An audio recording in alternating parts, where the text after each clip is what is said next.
The world will tell you to be realistic. It will show you your bank account, your account circumstances, your limitations, and declare these to be the immutable facts of your existence. But I tell you tonight that these are not facts at all. They are merely the outpitching of your past assumptions, the crystallized thoughts that you have held about yourself and your world. The man who looks at his empty wallet and says, "This is my reality," has forgotten the most fundamental truth of existence, that consciousness is the only reality and that all else is but its shadow. When I speak of ignoring your reality, I do not mean to live in denial or to close your eyes to pierce to be. I mean something far more profound. I mean to recognize that what you call reality is simply the lag between your assumption and its manifestation. It is the interval between the seed planted in consciousness and the harvest reaped in experience. The man who plants a seed does not dig it up each day to see if it has grown. He waters it, tends it, and assumes its growth even when he cannot see it. So too must you tend your assumptions with the same faith, the same persistent assumption of their fulfillment. You see, my friends, assumption is not merely positive thinking or wishful hoping. Assumption is the act of taking something for granted, of accepting it as true, regardless of external evidence. When you assume something, you live from that assumption. You think from it, you feel from it, you act from it. You do not think of it as something you hope will happen, but as something that already is. This is the secret that separates those who manifest their desires from those who merely dream about them. Consider the man who desires wealth but looks at his poverty and says, "But this is my reality." He has made his current state his God, his standard of truth. He worships at the altar of his circumstances and wonders why they never change. But the man who assumes wealth, who thinks from wealth, who feels from wealth, who acts from the consciousness of wealth, will find that his external world must conform to his internal state.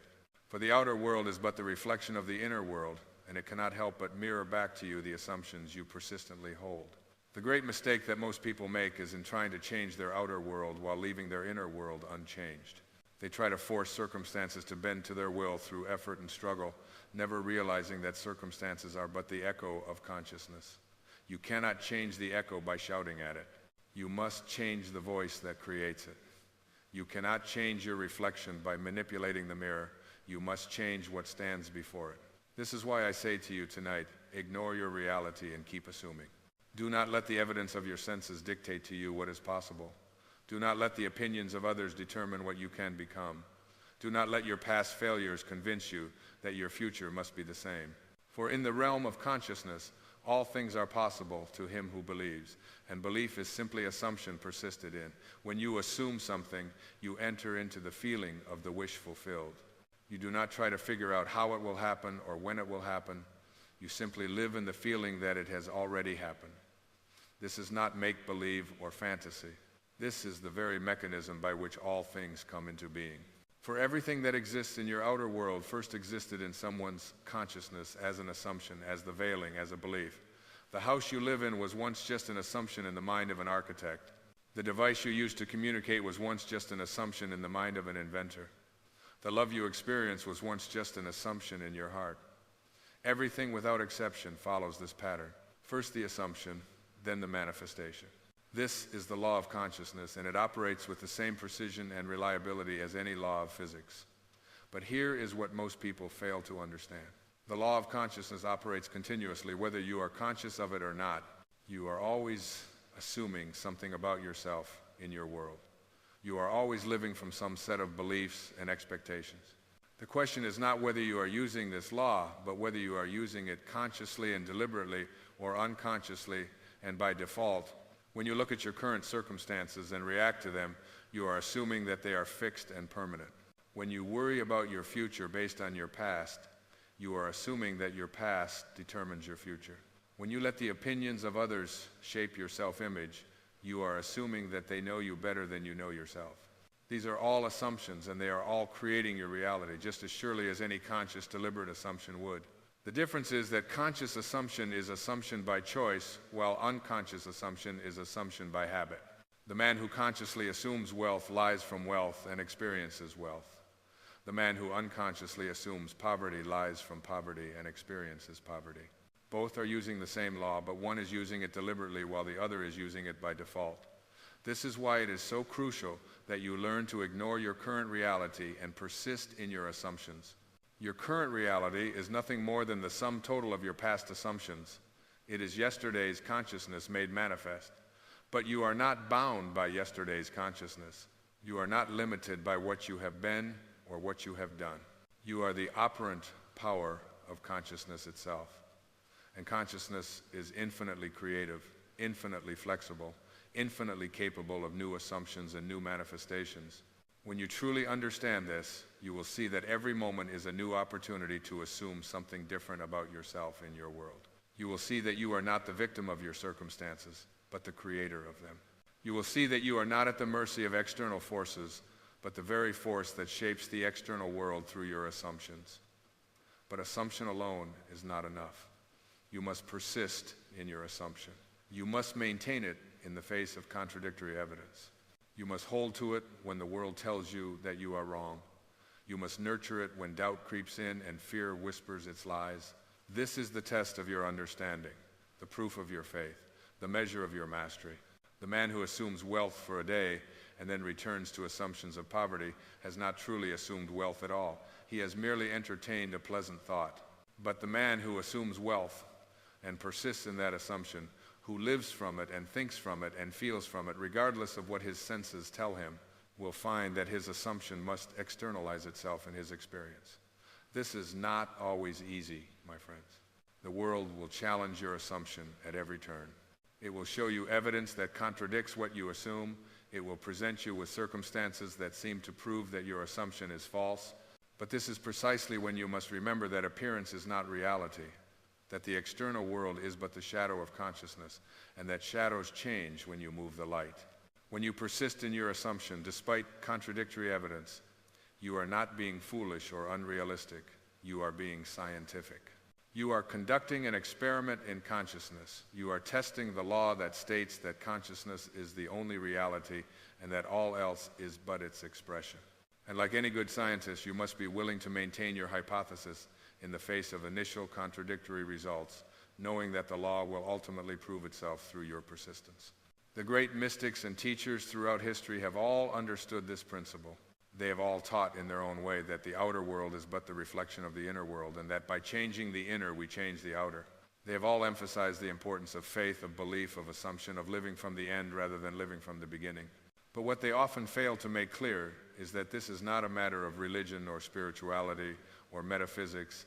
This is a matter of psychology, of the very structure of consciousness itself. When you assume something, you are not invoking supernatural forces or appealing to external deities. You are simply using the natural creative power of your own consciousness in the way it was designed to be used. Consciousness is creative. This is its nature, its function, its purpose. It cannot help but create. It is always creating, always expressing, always manifesting. The only question is what it is creating. And what it creates is determined by what you assume, by what you take for granted, by what you live from. When you assume success, consciousness creates success. When you assume failure, consciousness creates failure. When you assume love, consciousness creates love. When you assume loneliness, consciousness creates loneliness. There is no judgment in this law, no morality, no favoritism. It simply creates what you assume, regardless of whether that assumption serves you or harms you. This is why it is so important that you become conscious of your assumptions. Most people are completely unconscious of what they assume about themselves and their world. They react to circumstances without ever questioning the beliefs that create those circumstances.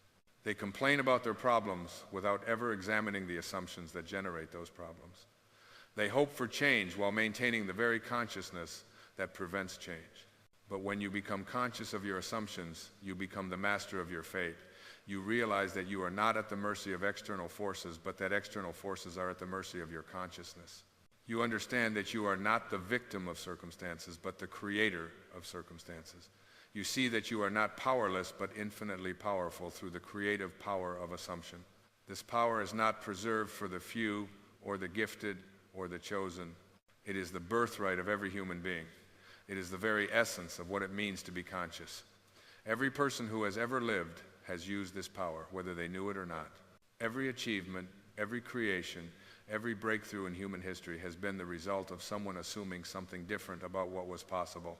The man who first threw assumed that flight was possible when everyone else assumed it was impossible. The woman who first voted assumed that women had the right to vote when everyone else assumed they did not. The scientists who discovered a cure assumed that the disease could be cured when everyone else assumed it was incurable. In every case, the assumption preceded the manifestation. In every case, someone ignored the current reality and persisted in assuming something different. And this is exactly what you must do with your own life. You must ignore the current reality of your circumstances and persist in assuming the reality of your desires. You must live from the end, not from the beginning. You must think from your wish fulfilled, not from your wish denied.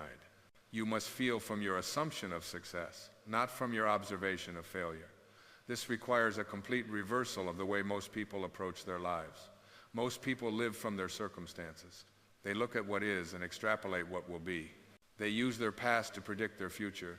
They let their environment determine their state of consciousness. But you must learn to live from your consciousness and let your consciousness determine your environment. When you wake up in the morning, do not ask yourself what your circumstances are. Ask yourself what your assumptions are. Do not look at your bank account and let it determine your financial consciousness. Look at your financial consciousness and let it determine your bank account. Do not examine your relationships and let them determine your capacity for love. Examine your capacity for love and let it determine your relationships. This is the art of living from the end of assuming the state you desire to experience. It is the art of being feeling what you want to experience, of thinking from where you want to be rather than from where you are. But remember, my friends, assumption is not just a mental exercise. It is a whole being commitment. When you assume something, you must assume it with your entire being. You must think it, feel it, breathe it, live it. You must make it so real in your consciousness that it becomes more real to you than the evidence of your senses. This is where most people fail. They try to assume with their mind while their heart doubts.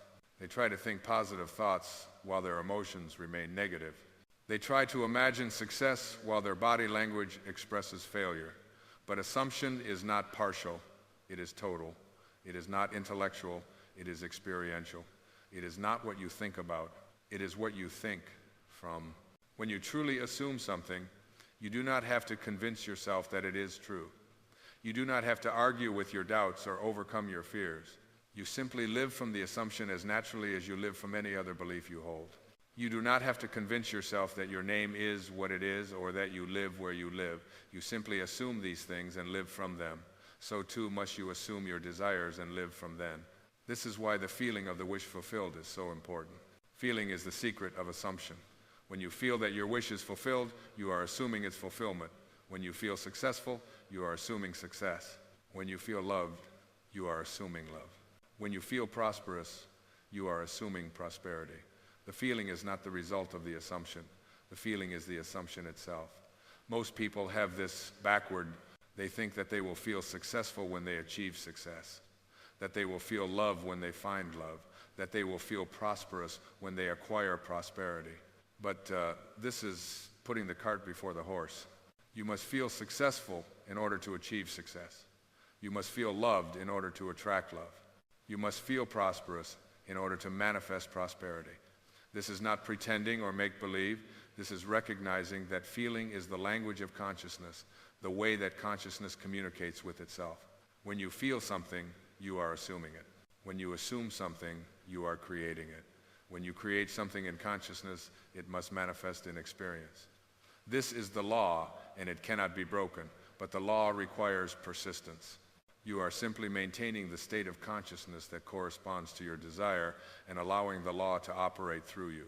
The man who plants a seed does not become impatient with the seed. He does not dig it up every day to see if it has grown. He does not doubt its ability to grow or question the laws of nature. He simply waters it, tends it, and trusts in the process. So too must you water your assumptions, tend your consciousness, and trust in the process of manifestation. But what happens when doubt creeps in? What happens when fear whispers its lies? What happens when the world seems to conspire against your assumption? This is when you must remember that doubt and fear are nothing more than negative assumptions, and they operate by the same law as positive assumptions. When you doubt your ability to succeed, you are assuming failure. When you fear that your desire will not manifest, you are assuming its absence. The key is not to fight these negative assumptions, but to replace them with positive ones. You do not overcome doubt by struggling against it. You overcome doubt by assuming certainty. You do not conquer fear by battling it. You conquer fear by assuming courage. You do not eliminate negative assumptions by focusing on them. You eliminate them by focusing on positive assumptions. This is the true meaning of faith. Faith is not believing in something despite the evidence. Faith is assuming something despite the appearance. Faith is living from the reality of your desire rather than from the reality of your circumstances. Faith is persistence in assumption regardless of external conditions. When you have faith, you do not need proof. You do not need evidence. You do not need confirmation from others. You need only your assumption and your persistence in that assumption. For you know that your assumption maintained with persistence must manifest in your experience. This is not hope or wishful thinking. This is confidence in the law of consciousness. And what is this law? It is simply this. Consciousness is the only reality, and all else is but its expression. What you are conscious of being, you are. What you assume yourself to be, you become. What you feel yourself to be, you attract. What you think, from you experience. This is the law, and it operates with mathematical precision. But the law requires that you operate from consciousness, not from circumstances. You must think from your desire, not about your desire. You must feel from your assumption, not about your assumption. You must live from your wish fulfilled, not from your Tao wish denied. This is the difference between those who manifest their desires and those who merely dream about them. The dreamer thinks about his desire. The manifester thinks from his desire. The dreamer feels about his assumption. The manifest feels from his assumption. The dreamer hopes for his wish to be fulfilled. The manifest arrives from his wish fulfilled. When you live from your wish fulfilled, you are not trying to get something. You are being something. You are not attempting to become something. You are assuming something. You are not working toward a goal. You are living from the goal achieved. This is the secret of effortless manifestation, of natural success, of spontaneous fulfillment. The man who assumes wealth does not struggle to become wealthy. He simply lies from wealth, thinks from wealth, feels from wealth, and acts from wealth. Wealth is not his goal. Wealth is his assumption. He does not try to get money. He assumes he has money. He does not work to become rich. He assumes he is rich. And because he assumes these things, because he lives from these assumptions, they must manifest in his experience. The same is true for any desire you may have. The woman who assumes love does not struggle to find love. She simply lies from love, thinks from love, feels from love, and acts from love. Love is not her goal. Love is her assumption. She does not try to get love. She assumes she has love. She does not work to become loved. She assumes she is loved. You simply persist in the feeling of having already achieved it. But here is what you must understand. The law of assumption operates regardless of the size or scope of your desire.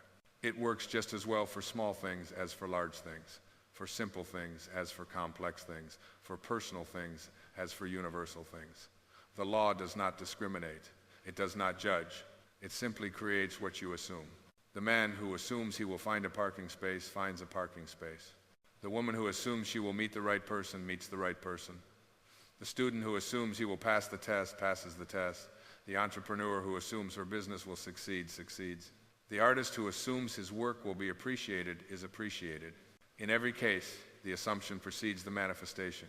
But you must be careful not to limit your assumptions by your past experience or your current circumstances.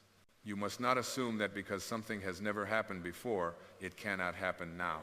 You must not assume that because you have failed in the past, you will fail in the future. You must not assume that because others have said something is impossible, it is impossible for you. The law of assumption knows no limitations except those you impose upon it through your own beliefs. If you assume that something is possible, it is possible. If you assume that something is impossible, it is impossible. If you assume that you can have your desire, you can have it. If you assume that you cannot have your desire, you cannot have it. The law simply creates what you assume. Regardless of whether your assumption serves you or limits you, this is why it is so important that you examine your assumptions carefully. Most people are completely unconscious of what they assume about themselves and their world. They have inherited their assumptions from their parents, their culture, their education, their experience. They have never questioned these assumptions or examined their validity. They simply accept them as truth and live from. But inherited assumptions are not necessarily true assumptions. They are simply assumptions that have been passed down from one generation to the next. They are assumptions that work for others in different circumstances at different times. They are assumptions that may or may not serve you in your current situation with your current desires. You must learn to question your assumptions. You must examine them, test them, and discard those that do not serve you. You must be willing to adopt new assumptions that align with your desires and support your goals. You must be willing to assume things that others might consider impossible or unrealistic. For what is realistic? Reality is simply the sum total of what has been assumed by consciousness. What we call the real world is simply the collective assumptions of humanity made manifest. But these assumptions are not fixed or permanent. They are constantly changing as consciousness evolves and new assumptions are made. What was once considered impossible is now considered commonplace. What was once considered fantasy is now considered fact. What was once considered miraculous is now considered normal. All of this has happened because someone was willing to assume something different, to ignore the current reality and persist in a new assumption. And this is exactly what you must do. You must be willing to assume something different about yourself and your world. You must be willing to ignore the current reality of your circumstances and persist in the assumption of your desires. You must be willing to live from the end rather than from the beginning. This requires courage, my friends. It requires the courage to stand alone in your assumption when the world tells you that you are wrong. It requires the courage to persist in your feeling when the evidence contradicts your assumption. It requires the courage to maintain your vision when others cannot see what you see. But this courage is not a special gift reserved for the few. It is the natural result of understanding the law of assumption.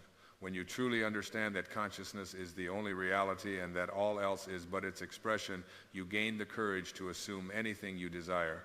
When you truly understand that your assumptions create your reality, you gain the courage to ignore current reality and persist in new assumptions. This understanding is not intellectual, it is experiential. It comes not from reading about the law, but from using the law. It comes not from thinking about assumption, but from assuming. It comes not from hoping for results, but from living from results. So I challenge you tonight to begin this experiment. Choose something you desire, something you want to experience, something you want to become. Now ignore the current reality of your circumstances and begin to assume that you already have it, that you already are it, that you already experience it. Live from this assumption, think from this assumption, feel from this assumption. Persist in this assumption, regardless of what your senses tell you. Do not try to figure out how it will happen. Do not worry about when it will happen. Do not concern yourself with whether it will happen. Simply assume that it has already happened and live from that assumption. This is the only way to prove to yourself the truth of what I have shared with you tonight. You see, my friends, belief is not something you can manufacture through effort or will. Belief is something that grows naturally from experience. The more you use the law of assumption, the more you will believe in it. The more you see it work in your life, the more convinced you will become of its truth.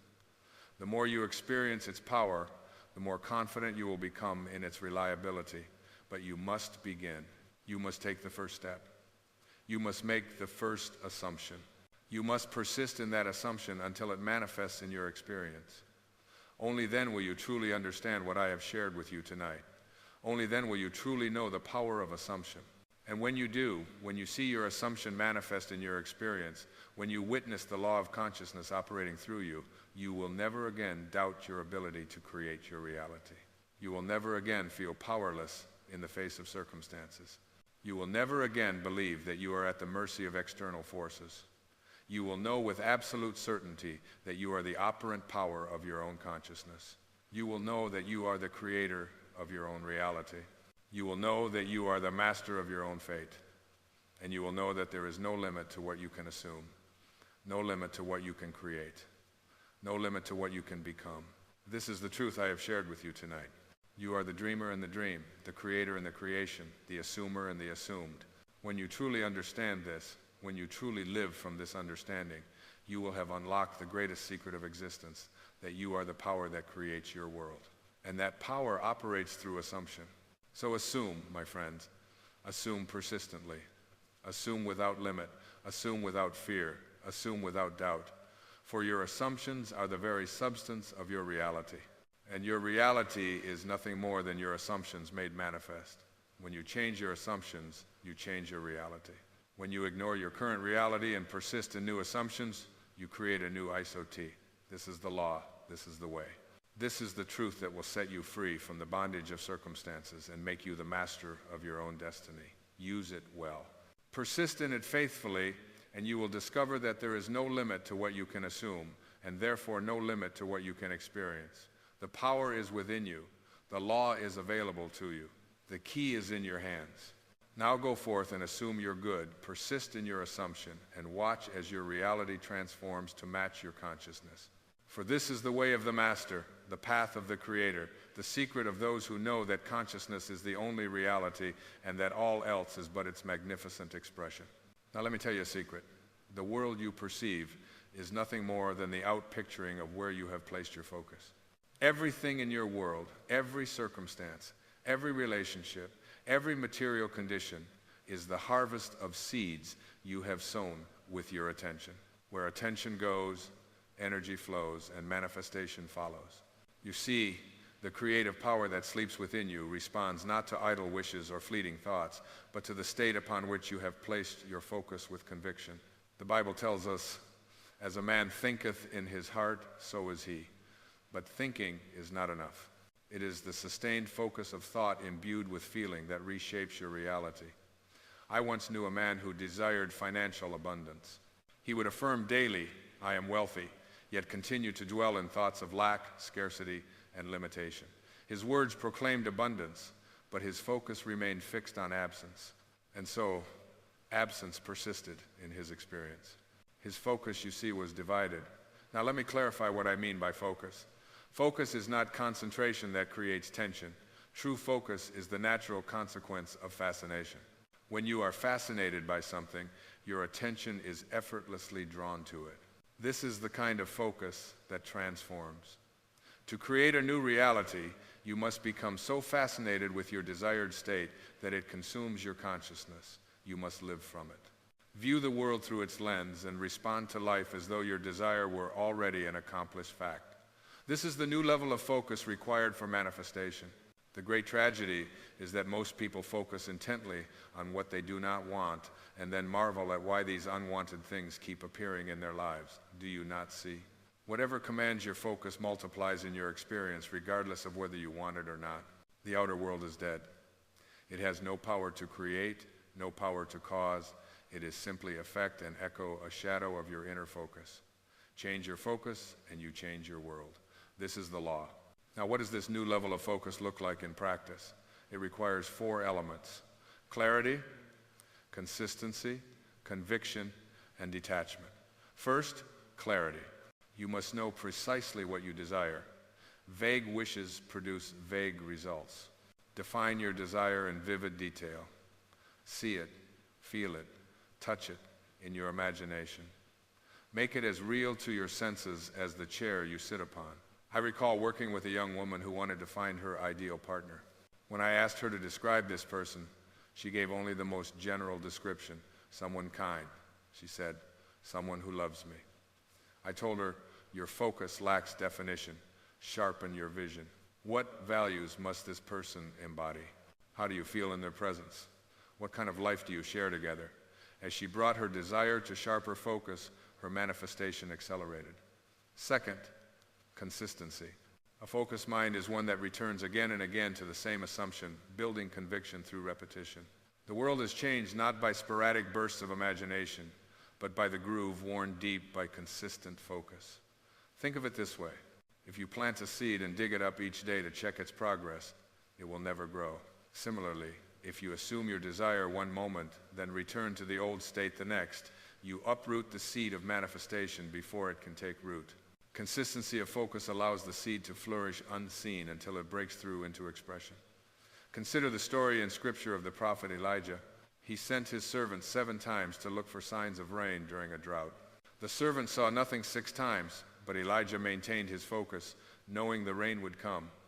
On the 7th time, the servant reported seeing a small cloud. From this tiny manifestation came abundant rain. Had Elijah abandoned his focus after the first or second attempt, the manifestation would have been aborted. Third, conviction.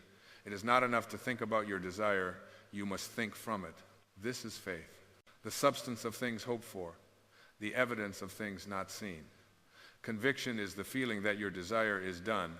finished, complete in the invisible realm, and must by law appear your visible world. Let me tell you of a man I knew who desired a promotion at work. For months, nothing happened, though he affirmed his desire daily. When I spoke with him, I discovered that he was affirming from a place of doubt.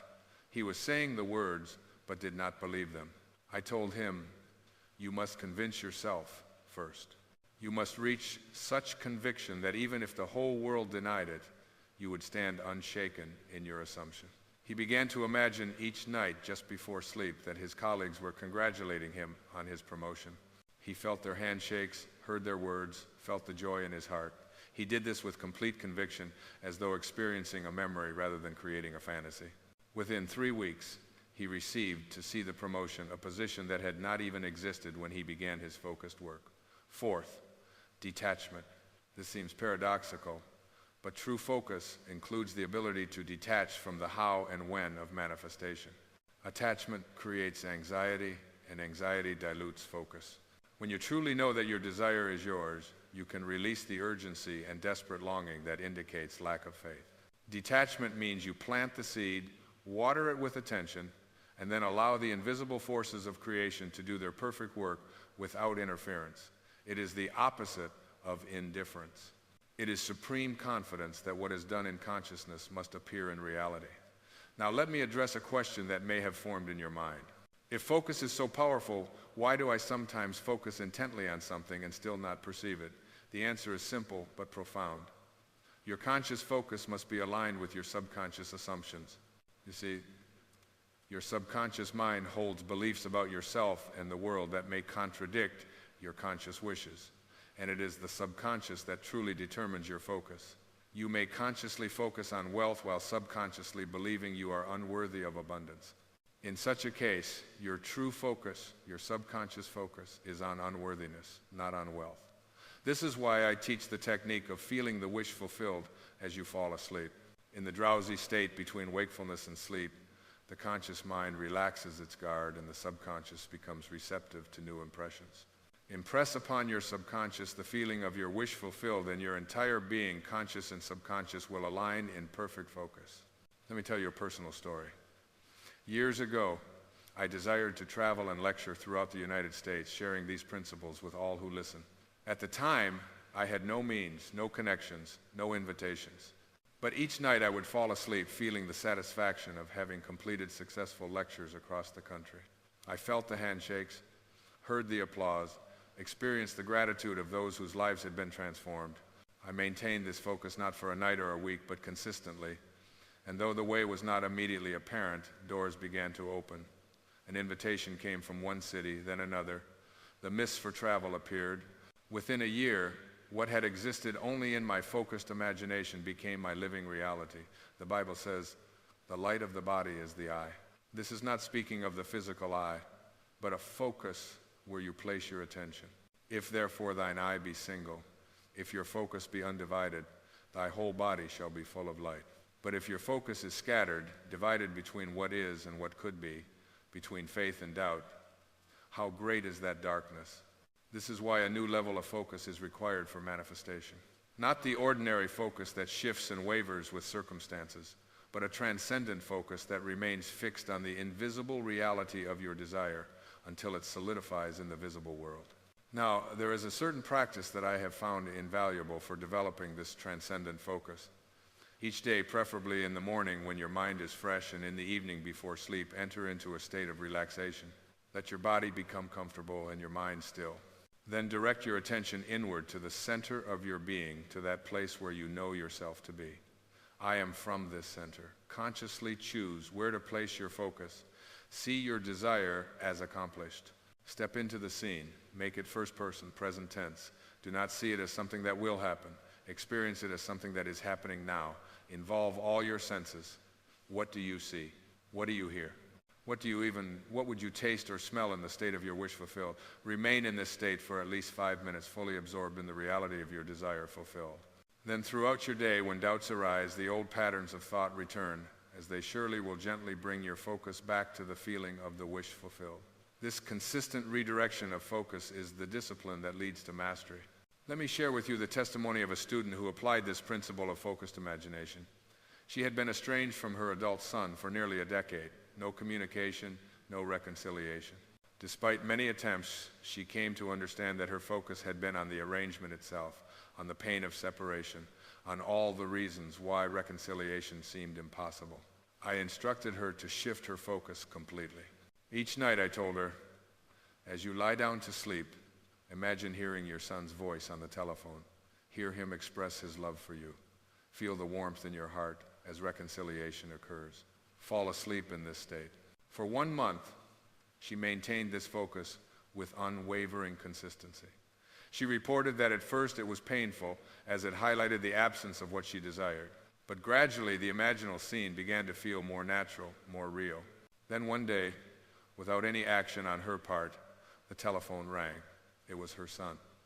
The conversation mirrored what she had been imagining, even specific phrases she had heard in her imaginal scene. You see, her new level of focus had reconstructed her reality. She did not convince her son to call.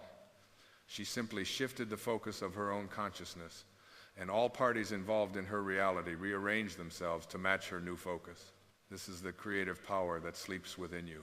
You are not a helpless observer of your life. You are its author. But authorship requires focused attention on the story you wish to write. Now, some of you may be thinking, this sounds like magical thinking. The world is real, solid, governed by physical laws.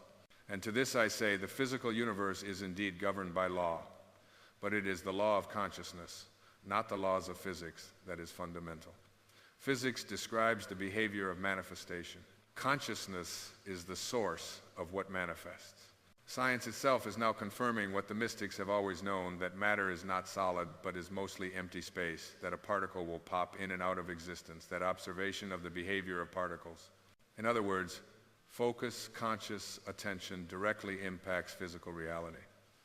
Quantum physics speaks of the observer effect, where the mere act of observation changes the behavior of subatomic particles. Is this not precisely what I am describing? Your focus, your observation changes the very fabric of your reality. Think about it this way. Your world is not outside you. The world you experience is a projection from within, filtered through your focus. Change your focus, and you change the projection. This is not fantasy. This is the fundamental nature of reality. Consider the placebo effect, scientifically documented countless times. A patient believes they are receiving medicine, though they are given a sugar pill, and their body responds as though they received the actual medicine. Their focus, their belief, created physiological changes. This is not anomalous. It is a glimpse into the true creative process. But here is where many stumble. They try to use the power of focus as a technique while still believing in the supremacy of external conditions. They affirm abundance while believing in the reality of their limitation. They visualize health while believing in the power of their disease. Their focus is divided, and a divided focus cannot create coherently. A new level of focus requires a new understanding of the nature of reality. You must grasp, not intellectually but experientially, that the world shapes itself around your focus. As within, so without. As above, so below. This is the Hermetic principle that has been taught through the ages. Let me offer a practical exercise to develop this new level of focus. I call it living from the end. For the next 30 days, choose one desire that you wish to manifest. Make it something believable to you, yet not currently present in your life. Each morning upon waking, each evening before sleeping, and at least once during the day, close your eyes and enter the state of your wish fulfilled. Experience it with all your senses. Feel the emotion that accompanies its fulfillment. Give thanks for its completion. Then open your eyes and proceed with your day, but maintain the feeling that your desire is already accomplished. When you speak, speak from this assumption. When you act, act from this assumption. When you think, think from this assumption. At first, this will require conscious effort. You will catch yourself reverting to old patterns of focus. When this happens, do not condemn yourself. Simply notice and gently bring your focus back to the feeling of the wish fulfilled. Persistence is key. Remember, you are establishing a new pattern of focus, and all new patterns require repetition until they become automatic. After 30 days of this practice, your subconscious mind will begin to accept your new focus as reality. And when the subconscious accepts something as real, it must externalize it in your experience. This is law. Now, I must address a critical point. This new level of focus cannot coexist with fear, worry, or anxiety. These emotional states indicate focus on what you do not want, and what you focus on expands when fear arises, and it will recognize it as a signal that your focus has shifted to an undesired outcome. Then consciously redirect your focus to the desired state. There is a passage in Scripture that beautifully illustrates this principle. Jesus was with his disciples in a boat when a storm arose. The disciples were terrified, focusing on the dangers of the storm. Jesus was asleep, undisturbed. When they woke him, he rebuked the winds and the sea, and there was a great calm. Then he said to his disciples, "Why are you so fearful? How is it that you have no faith?" The disciples' focus was on the storm, on what they feared. Jesus' focus remained on perfect peace and safety, regardless of appearances. His faith, his unwavering focus on the desired state, calmed the waters. This is not merely a historical account or a miracle performed by someone special. It is a demonstration of the power available to anyone who maintains the proper focus. You are not required to calm literal storms, but you are called to calm the storms of circumstance in your life through proper focus. When the evidence of your senses contradicts your desire, where you focus on the temporary facts or upon the eternal truth of your creative power, there is another aspect of focus that is rarely discussed but vitally important. If you desire a loving relationship, focus not merely on finding a specific person, but on being loving in consciousness. How does a person who is deeply loved and loving think? How do they feel? How do they interact with others? Embody these qualities now, and the specific manifestation will follow. This shift from having to being is a profound one. It moves your focus from external conditions to internal states where true creative power resides. External conditions will always change and can be lost. What you become in consciousness is eternal and can never be taken from you. I knew a woman who desperately wanted to be married.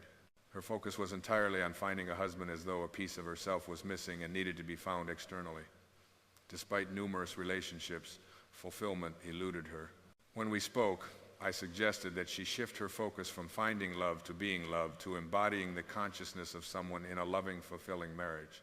She began to focus on feeling complete within herself, appreciating her own company, making decisions from a place of partnership, even while physically alone. Within her own consciousness, she lived as though her perfect marriage was already a reality. She focused on gratitude for her wonderful husband, though no physical man was present. Within 3 months, she met a man who perfectly matched the consciousness she had been embodying. Their connection was immediate and deep, and they married within a year. But here is the interesting part. She later told me that even if she hadn't met him, she had already found what she was truly seeking. The feeling of completeness, connection, and love that she thought could only come from a relationship. This is the paradox of manifestation through focus.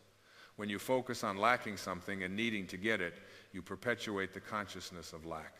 When you focus on already being and having what you desire, you establish the consciousness of fulfillment, and the external must follow suit. Let us return to the core of our discussion. Everything you desire requires a new level of focus. Not the divided, wavering focus of the undisciplined mind, but the single-pointed, unwavering focus of one who knows their creative power. This focus is not strain or tense. It is the natural absorption in a beloved idea. It is falling in love with your vision so completely that it occupies your mind effortlessly. This kind of focus generates energy rather than depletes it. I urge you to take inventory of where your focus currently resides. What occupies your mental attention throughout the day? What thoughts do you return to habitually? What emotions dominate your inner landscape? These are the seeds that are growing into the circumstances of your life. If you do not like what you see manifesting in your experience, do not waste energy fighting against it or resisting it. All resistance amplifies. Instead, shift your focus completely to what you desire to experience. Give it your attention, your emotion, your conviction. Water this new seed with consistent focus until it crowds out the unwanted growth. Remember, the external world has no power over you except the power you give it through your focus. When you know this, truly know it, not just intellectually, but in the depths of your being, you become the master of your fate, the captain of your soul. Now, there is one final aspect of focus I must address, and it is perhaps the most important. The highest use of this creative power is not for material gain or personal advantage, though these are natural byproducts. The highest use is for the expansion of consciousness itself, for the realization that you are more than you appear to be. Focus ultimately on the grandest version of yourself, on the divine potential that sleeps within you. Focus on embodying love, wisdom, compassion, creativity. Focus on expressing the fullness of your being. You transcend the limitations of personal will and align with divine will, which always leads to greater freedom, greater joy, greater fulfillment than the personal mind could imagine. So I say to you tonight, everything you desire requires a new level of focus. Not more effort, not more struggle, not more sacrifice, but a new quality and direction of attention. Focus determines experience. Focus on problems, and problems multiply. Focus on solutions, and solutions appear. Focus on lack, and lack persists. Focus on abundance, and abundance grows. Focus on love, and love surrounds you. Focus on limitation, and you remain confined. Focus on possibility, and your world expands. The choice is always yours in each moment. Your power is not in some distant future when conditions improve. Your power is now in the focus you choose in this moment and the next after that. Begin tonight. As you leave this place, consciously direct your focus to the feeling of your wish fulfilled. Maintain this focus despite all evidence to the contrary. Return to it when you waver, strengthen it when you doubt. Live from it when appearances mock it, and watch as the invisible gradually becomes visible. As your focus creates your reality, you are the operant power in your universe. You are the focus through which the infinite expresses itself. You are not merely human, you are divine, and your focus is the instrument of your divinity. Feel it now, know it now, live from it now, and watch as your world transforms before your very eyes. Remember the words of the song. Be still and know that I am God. In that perfect stillness of mind, in that single-pointed focus on the divine within, all things become possible. For when you know, truly know, that the I am within you is God, there is nothing to fear, nothing impossible, nothing beyond your creative reach. Everything you desire requires a new level of focus. Give yourself that gift. Focus on the highest, the best, the most beautiful, and true. Focus as though your fulfillment depends upon it, because it does. The world awaits your focus command. Speak it with conviction. Feel it with emotion. Know it with certainty, and watch as the universe conspires to bring it into being. For this is the law, and this is the promise. As within, so without. As above, so below. As you focus, so shall it be. Tonight you have been given the key. Use it wisely. Use it lovingly. Use it with conviction. And all that you desire shall be added unto you. When you leave this place, do not return to old patterns of thought. Maintain your new awareness, your new focus. For you have not heard these words by accident. You were drawn here by your own readiness to receive this truth. Now, having received it, you must live it. Go forth in the confidence that the creative power of the universe flows through you, that your focus directs this power, and that as you maintain your focus on the fulfillment of your desires, nothing can prevent their manifestation. I have shared with you the secret of creation itself. Honor it with your practice, prove it with your experience, and share it through your transformed life. Everything you desire requires a new level of focus. Begin now and make this the foundation of a new and glorious chapter in your journey. For you are meant to have all that your heart truly desires, not through struggle and strain, but through the focused power of your divine imagination. Now, let us close our eyes for a moment and feel the absolute truth of these words. Feel the presence of your fulfilled desire as a present reality. Know that it is done. Give thanks for its completion and carry this feeling with you as you go forward, maintaining your focus on the invisible reality until it becomes visible for all to see. Thank you and blessings on your journey of conscious creation.